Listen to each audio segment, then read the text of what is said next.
बहुत समय पहले की बात है। एक छोटे से शहर में महेश अपनी बीवी सरिता और अपने 3 बेटियों के साथ रहता था। उसका राहुल नाम का एक बेटा भी था जो होटल मैनेजमेंट के सिलसिले में दूर रहा करता था। महेश बहुत ही ज्यादा गरीब था और वे बड़ी मुश्किल से अपने घर का खर्चा चलाता था। एक दिन घर में राशन न होने की वजह से सरिता का महेश से झगड़ा हो जाता है। मैं क्या करूं अब बताओ, मैं तो पूरा दिन बाहर काम के लिए घूमता हूँ। कोई पक्की नौकरी तो है नहीं मेरी जो तुम्हारे हाथ में तनख्वाह लेकर रख दूं। नौकरी नहीं है तो कोई नौकरी ढूंढ लो जी। तुमको एक नौकरी नहीं मिल पा रही और घर में 3 बेटियां बैठी भी है। इनका पेट कैसे पालूं? ऊपर से राहुल की पढ़ाई। इनकी परेशानी मुझे भी है, पर तुम मेरी बात कहाँ सुनती हो?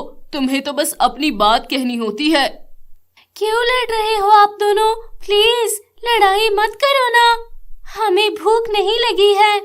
हाँ सच में हमें भूख नहीं लगी है माँ, बस आप दोनों लड़ाई मत करो। तीनों बेटियों को ये सब देखकर बहुत बुरा लगता है। वो तीनों मिलजुल कर एक हल ढूंढने का सोचती है और उसके बाद अगले दिन अपने माँ बाप के पास आकर समोसे का दुकान खोलने का मशवरा देती है। अरे बेटा, दुकान खोलना कोई मजाक है क्या? पर हम कोशिश तो कर सकते हैं ना पापा। हम नुक्कड़ पर समोसे लगाकर बेच सकते हैं और साथ में चाय की टपरी भी लगाएंगे। वहाँ चलता बाजार है, अच्छी कमाई हो जाएगी हमारी। लड़की सही बोल रही है, पर तुम उसकी बात समझो ना। हम तीनों बहनें हैं ना पापा, हम सब आपकी मदद करेंगी। आप काम तो शुरू करो। महेश को अपनी बेटी की बात समझ आ जाती है। वो शाम तक पैसे जमा कर लेता है और अगले रोज उसकी तीनों बेटियां अपने काम में लग जाती है। कोई समोसे बनाती है तो कोई चाय बनाती है। सब के सब मन लगाकर अपना काम करती है। आखिरकार महेश की दुकान तैयार हो जाती है और आहिस्ता आहिस्ता वहाँ पर ग्राहक आना भी शुरू हो जाते हैं। अरे वाह महेश, तूने तो अच्छी खासी दुकान खोली। अरे हाँ, मेरी बेटियों की मेहनत से ये हुआ है। वो न होती तो कुछ नहीं हो पाता। अरे ऐसी बेटियां सबकी हो। सच में। महेश अपनी बेटियों के साथ मिलकर दुकान चलाता है और कुछ ही दिन में उनके घर की हालत सुधरने लगती है। उसके बाद वो राहुल के पढ़ाई के पैसे जमा करके उसे भेज देते हैं ताकि वो आगे की पढ़ाई बहुत अच्छे से कर सके। सब बहुत अच्छा चल रहा होता है। सब लोग खुशी खुशी रह रहे होते हैं। पर एक दिन एक बहुत बड़ा हादसा हो जाता है। एक दिन जब महेश की तबीयत सही नहीं होती तो वो दुकान पर नहीं जाता। बस उसकी बेटियां ही दुकान पर जाकर चाय समोसे बनाने और बेचने का काम करती है। उस दिन दुकान पर काफी भीड़ होती है क्योंकि उस दिन दशहरा होता है। रात को तो बहुत ज्यादा भीड़ हो जाती है। उन तीनों लड़कियों को जरा भी वक्त नहीं मिल पा रहा होता। आज तो काम काम करके हालत खराब हो गई है। पर कमाई भी तो कितनी अच्छी हो रही है। माँ बाप देखेंगे तो कितने खुश हो जाएंगे। हाँ, ये बात तो सही कही छुटकी ने। सब लोग काम कर रहे होते हैं कि तभी कुछ बच्चे दुकान के आगे पटाखे जलाने लग जाते हैं। अरे बच्चों, यहाँ पर बम मत फोड़ो, जाओ आगे जाकर फोड़ो। दिख नहीं रहा? यहाँ पे सिलेंडर रखा हुआ है और उसके अलावा खोलता हुआ तेल भी है। जाओ यहाँ से। इन लोगों की दुकान कुछ ज्यादा ही अच्छी चल गई है, इसलिए ज्यादा बनने लगी है। अभी इनको सबक सिखाता हूँ। वो लड़का एक रॉकेट महेश के दुकान में छोड़ देता है जिससे कि वहाँ पर आग लग जाती है और एकदम से दुकान में भागम भाग शुरू हो जाती है। कोई दुकान से बाहर जाकर निकल पाए इतने में सिलेंडर में आग लग जाती है और देखते ही सिलेंडर फट जाता है और उसके फटते ही तीनों लड़कियों की मौत हो जाती है। जल्दी से लोग जाकर महेश को घर से बुलाते हैं, पर तब तक सब कुछ खत्म हो चुका था, उसकी दुकान भी और उसकी बेटियां भी। हाय, मेरा सब बर्बाद हो गया। मेरी सारी बेटियां मुझे छोड़कर चली गई। हाय, अभी तो हमारी जिंदगी में खुशियां आनी शुरू हो गई थी और एक ही झटके में हमसे सब कुछ छिन गया। हाय, ये क्या हो गया। बेचारे मियाँ बीवी के साथ बहुत गलत हुआ है। बेचारे इतनी गरीबी की जिंदगी जी रहे थे, इतने दिनों बाद लड़कियों की वजह से अच्छा कमाने लगे थे, पर पता नहीं किसकी बुरी नजर लग गई। जाने क्या होगा अब इनका।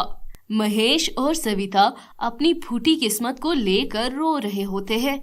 सब कुछ बर्बाद हो चुका होता है और उसके साथ ही उनके घर के हालात फिर से पहले जैसे हो जाते हैं।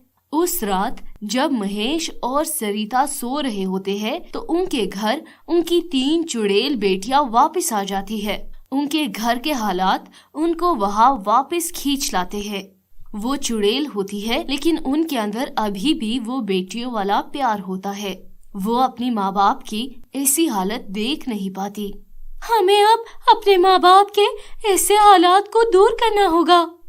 पर कैसे दीदी? जैसे पहले करते थे बिल्कुल वैसे ही। चलो पहले घर का सारा काम कर लेते हैं। तीनों बेटियां घर का काम करने में लग जाती है। पूरी रात तीनों चुड़ैल बेटियां अपने अपने काम में लगी रहती है और सुबह का सूरज निकलने से पहले ही सारे काम निपटा देती है। सुबह जब महेश और सरिता उठते हैं तो घर को इतना चमकता हुआ देखकर हैरान हो जाते हैं। ये घर तो कल रात तक इतना गंदा पड़ा था, इतना साफ कैसे हो गया? ये सब आखिर किसने किया जी? सरिता रसोई में जाती है तो वहाँ ढेर सारा खाना पका होता है और उसके साथ समोसे और पकोड़े भी। साथ में बर्तन भी एकदम चमाचम चमक रहे होते हैं। ये सब क्या है जी? घर में खाने का एक भी दाना नहीं था। मेरी भी कुछ समझ में नहीं आ रहा है। जो भी हो, अब आप जाकर इन समोसों और पकोड़ों को दुकान पर भेज दो। कुछ पैसे तो आएंगे, हमें राहुल के लिए भी पैसे भेजने हैं ना? हाँ, पर दुकान तो बिल्कुल राख होकर जल चुकी है। हाँ, पर हम जाकर सफाई कर लेंगे ना। सरिता और महेश दुकान पर पकोड़े और समोसे लेकर जाते हैं तो वहाँ दुकान को चमचमाता देखकर हैरान हो जाते हैं। आखिर ये कौन है जो हमारी इतनी मदद कर रहा है? जो भी है उसका हमेशा भला हो, उसे हमेशा खुशियाँ मिले। सरिता और महेश जाकर दुकान पर पकोड़े बेचने लगते हैं। पहले तो लोग थोड़ा सा झिझकते हैं क्योंकि उनको तो महेश की बेटी के हाथ के ही पकोड़े पसंद थे, मगर फिर धीरे धीरे करके कुछ लोग पकोड़े ले जाते हैं और लेकर खा रहे होते हैं। रोज इसी तरह सरिता और महेश को पकोड़े और समोसे बने हुए मिलते हैं और इसके साथ साथ घर भी साफ हुआ होता मिल रहा होता है और सुबह होने से पहले वहाँ से चला जाता है। फिर एक दिन उनका पड़ोसी भी जब समोसे लेकर चख रहा होता है तो वह बोल पड़ता है, बड़ी अजीब बात है महेश, एकदम वही स्वाद है जैसे कि तुम्हारी बेटी बनाती थी। मुझे लगा नहीं था कि तुम बिल्कुल अपनी बेटी की तरह समोसे और पकोड़े बना सकते हो। क्या मेरी बेटी जैसे? सरिता जरा खा के देखो, हम भी तो देखें कि कैसा स्वाद है इनका। महेश और सरिता जब पकोड़े खाकर चखते हैं तो उनकी आंखें बिल्कुल खुली की खुली रह जाती है। ये स्वाद तो बिल्कुल वैसा ही है। इसका मतलब हमारी बेटी ने हाँ जी, पर इसमें कितनी सच्चाई है ये कैसे पता चलेगा? आज रात हम छुप कर देखेंगे तो ही पता चलेगा। रात को महेश और सरिता सोने का नाटक करती है। उसी समय उनकी तीनों चुड़ैल बेटियां घर आ जाती है। चलो बहनों, जल्दी जल्दी से अपने काम में लग जाओ, हमें जल्दी जल्दी से सब निपटाना है। हाँ, जल्दी जल्दी करो सब।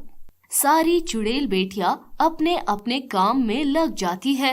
उसके बाद महेश और सरिता छुपके से अपने खिड़की से बाहर की ओर देखते हैं तो उनकी आंखें फटी की फटी रह जाती है। घर में चुड़ैलें काम कर रही होती है। चुड़ैल? हमारे घर में चुड़ैल?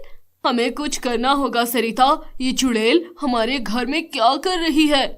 महेश और सरिता को देखते हुए एक चुड़ैल बेटी उनको देख लेती है। दीदी दीदी, माँ बापूजी ने हमें देख लिया है, जल्दी आओ। दीदी, मतलब सच में ये हमारी बेटियां ही है। सरिता और महेश कमरे से बाहर आकर खड़े होते हैं। अब उन्हें उन चुड़ैलों से जरा भी डर नहीं लग रहा होता, तो बेझिझक उन चुड़ैलों से पूछती है, तुम जो हमारी बेटी हो ना? हाँ माँ, हम सब आपकी बेटी हैं, जो उस दिन उस धमाके में मर गई थी। आपकी ऐसी हालत देखकर हमें मुक्ति नहीं मिली। जब तक हम आपकी जिंदगी नहीं संवारेंगे, हमें मुक्ति नहीं मिलेगी। उसके लिए मैं हूं ना दीदी, इनका बेटा और आपका भाई। मुझे इन लोगों ने कुछ नहीं बताया कि आप लोग इस दुनिया में नहीं रहे ताकि मेरी पढ़ाई खराब ना हो। पर क्या वो आप सबसे ज्यादा जरूरी था क्या? बेटे राहुल, मैंने सब सुन लिया और सब देख लिया। मेरी बहनें मरने के बाद भी अपना फर्ज निभा रही है। मैं जीते जी ना देख पाऊँ तो क्या फायदा। अब मैं देखभाल करूंगा आप सबकी। अब मेरी होटल मैनेजमेंट की पढ़ाई खत्म हो गई है।